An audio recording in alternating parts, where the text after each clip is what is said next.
I'm in a really good mood because, well, I had a brainwave about using a dipstick to put in the fuel tank on my car, but it won't work. But because there's an L bend and a right angle bend, so it won't go around. But I thought about, well, obviously I've got a pump coming for £10. If that works, that'll be fine. If it doesn't, well, I'll think of something else. But I was thinking about what am I going to do about telling how much fuel's in the car.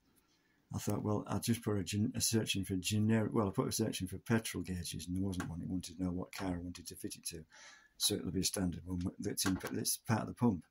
And I thought, well, they don't like the idea because it's a petrol tank, and you're not supposed to drill them out.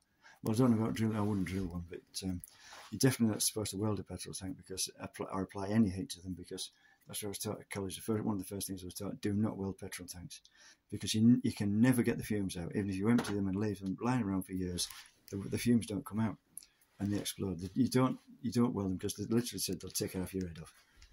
I thought, well, I could drill it, but I'll have to take the tank out to do it. I could take it out in the countryside so it only blows me up. But then I thought, well, I won't drill the tank. I thought, well, what I could do, I have a spare pump. I could drill a hole through that and fit the sender unit for a gauge into that. But no, because obviously you can get, if you put in tank gauge, like oil tank gauge or something like that, you can get a generic gauge. And there's various types. There's an electric one that will work with a petrol tank. But what I've thought is, well, I'm not going to mend the old pump. I'm not going to bother anymore with it because this £10 pump works. That'll pump petrol. The gauge, well, if I get a disc of plastic or metal, I'll make one. The size of the thickness of the pump, the size of the pump, I can mount the fuel gauge sender into that, so I don't have to drill the tank. I drill a piece of metal or a piece of plastic, and I have both. I don't know if they're the right thickness. They'll seal, but well, I could get another seal and put two on. It's not thick enough, or something like that. So there's your answer. The price of the electric gauge completely. There's a gauge, a sender, and everything. There's a complete kit. Was it £45? And the a cheap non-genuine pump assembly with a gauge is £50, and they don't work. So there's the fuel level sensor. I mean, it won't work with the one in the cab. I'm not bothered. There's the fuel gauge sorted out and the pump for £54, I think it was, and the price of a new pump and sender unit, £150. How long will it take me? Well, to do the job, well, it's my time, so it doesn't matter. But in the garage, it probably would. But it's an old car; it's not worth spending a lot of money on, and it'll work as far as I can tell. If the pump doesn't work, I'll find another way. But that's the way I'm going to tell how much is in the tank. And I've just measured the tank. It's somewhere between about 9 or 10 inches, because it goes slightly up where you can't measure, and you can't measure from above. But I got one 9 inches, so there could be an inch. It might not. There might be an inch of petrol in the bottom of the tank when it's showing empty. But that's a good idea, so you don't run out of petrol, don't you? Because an inch in that tank, it's an oblong flat tank. Obviously, it's 9 or 10 inch, or about 250 millimeters deep. But it's about what width of the car, and about a foot and a half, or half a meter